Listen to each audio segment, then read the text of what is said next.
बालक जब अपने गृह में होता है तो ये उत्तरदायित्व तो बालक के माता पिता का होता है कि जब हमारे भैया के शुक्ला वकील साहब व्यासपीठ के लिए और संस्कार चैनल के लिए, विशेष संस्कार चैनल जो है उसके लिए भी 20-20 मुद्राएं भेंट कर रहे हैं। बहुत बहुत शुभकामनाएं।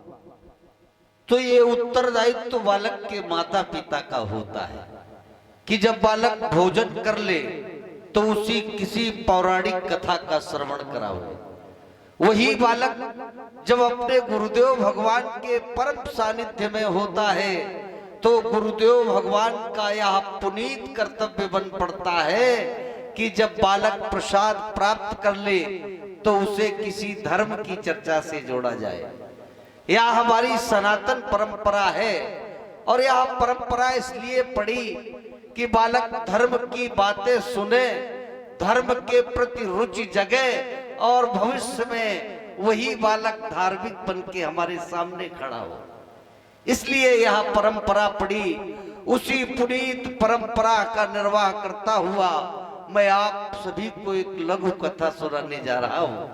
यह कथा मैंने अपने गुरुदेव भगवान के आश्रम में रहकर उस समय प्राप्त की थी जब मैं स्वयं शिक्षा पा रहा था।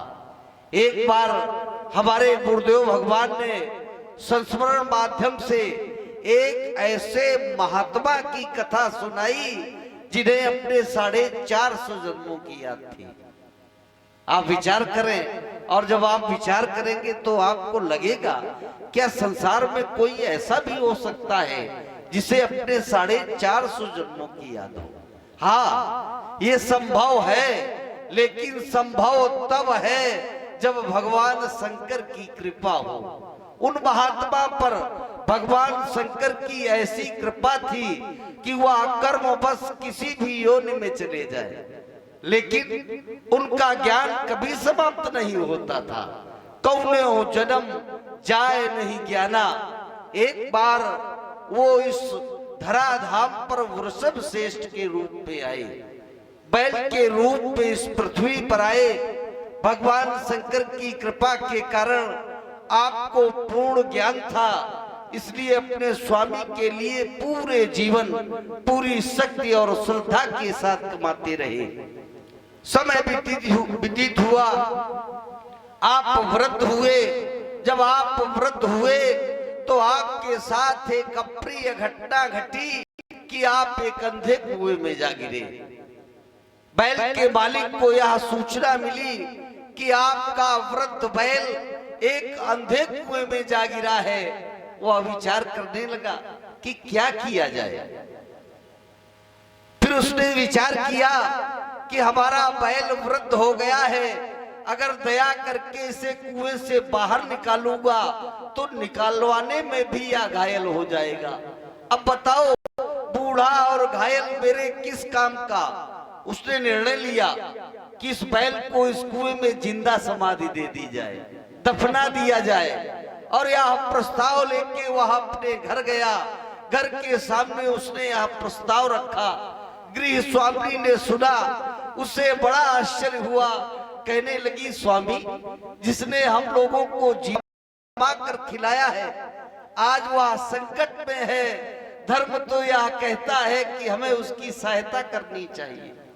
हम लोग कोई सहायता तो कर नहीं रहे और आप कह रहे हैं उसे जिंदा समाधि दे दी जाए। जब समाज के ये लोग आपके इस निर्णय को सुनेंगे तो क्या ये नहीं कहेंगे कि आप बहुत कठोर हैं, आपका निर्णय बड़ा निर्मम रहा। मुस्कुराने लगा गृह स्वामी, कहने लगा, देवी मैं तो मनुष्य हूं, देवता भी ऐसा करते हैं। स्वामी, देवताओं का स्थान तो बहुत ऊंचा होता है, क्या ऊंचे स्थान पर बैठने वाले लोग इतने छोटे होते हैं। हाँ हाँ, कौन नहीं जानता इस जगत में कि कमल को खिलाने वाले सूर्य देव, लेकिन जब सरोवर का जल कम हो जाता है, समाप्त हो जाता है, तो वही सूर्य देव कमल को समाप्त कर देते हैं। इसी प्रकार से पवन को देखो, कहीं अग्नि लगी हो और पवन चल जाए तो अग्नि प्रबल हो जाती है, लेकिन दीपक की कमजोर अग्नि को पवन देव भी बुझा देते हैं। कहने का तात्पर्य सबल के साथ तो सब खड़े हो जाते हैं, निर्बल बिल्कुल अकेला रह जाता है। निर्णय हो गया, सबने उठा लिए फावड़े और कुएं में मिट्टी पड़ने लगी। जब मिट्टी वृषभ श्रेष्ठ के ऊपर पड़ी तो प्रथम में उन्होंने आवाज दी, अरे जीवन भर तुम्हें कमा कर खिलाया है, मेरे प्राण संकट में है, मेरी रक्षा करो, मेरी रक्षा करो। लेकिन उन कठोरवादियों तक ये आवाज नहीं पहुंची। थे तो वो बैल के रूप में, लेकिन भगवान शंकर की उन पर कृपा थी, उन्हें ज्ञान था, जान गए ऊपर वालों ने क्या निर्णय लिया है। आवाज आनी बंद हो गई।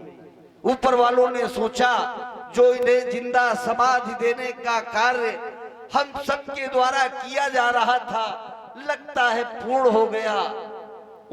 उसमें से एक व्यक्ति ने कुएं में झांक कर देखा, और जिसमें उसने कुएं में झांक कर देखा तो उसे बड़ा आश्चर्य हुआ। क्यों?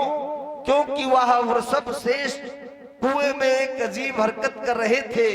मिट्टी जब उनकी पीठ पर पड़ती तो वह अपनी पीठ हिला देते, मिट्टी नीचे गिर जाती, वह अपना पैर उठाते और मिट्टी के ऊपरी तल पर रख देते।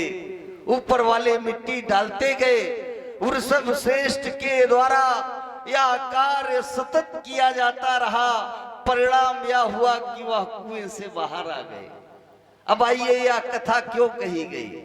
यह कथा किसी बैल की नहीं है, यह कथा आप सबके जीवन की है, जो अपने संतति के लिए, अपने बच्चों के लिए अपना सब कुछ दांव पर लगा देते हैं कि हमारे बालक की तरक्की हो जाए, और उस तरक्की के बदले में वो उनसे कुछ अपेक्षा रखते हैं, कुछ आशाएं उन्होंने अपने बच्चों से बांधी होती है। हो सकता है जीवन में ऐसा अवसर आवे कि आपने अपने बच्चों से जो आशाएं बांधी हैं उन पर आपके बच्चे खरे न उतर पाए तो क्या आप गर्त में पड़े रहेंगे? ना, आपको उनके द्वारा दी गई असुविधाओं को ही सफलता की सीढ़ी बनाकर गर्त से ऊपर आना है। मेरे गुरुदेव भगवान बड़े प्रेम से कहते थे कि पंख से यदि निकलोगे, पंख का अर्थ होता है कीचड़, पंख से यदि निकलोगे तो लोग तुम्हें पंकज कहेंगे, पंकज का अर्थ होता है कमल। पंख से यदि निकलोगे तो लोग तुम्हें पंकज कहेंगे, और पंख में यदि घुसे तो लोग तुम्हें मेढक कहेंगे। सर्वे भवन्ति सुखिना, सर्वे सन्तु निरामया, सर्वे भद्राणि पश्यन्तु मा कश्चित् दुःख भाग् भवेत्। इन्हीं शब्दों के साथ कथा को विराम। महामुनि विश्वामित्र जी के द्वारा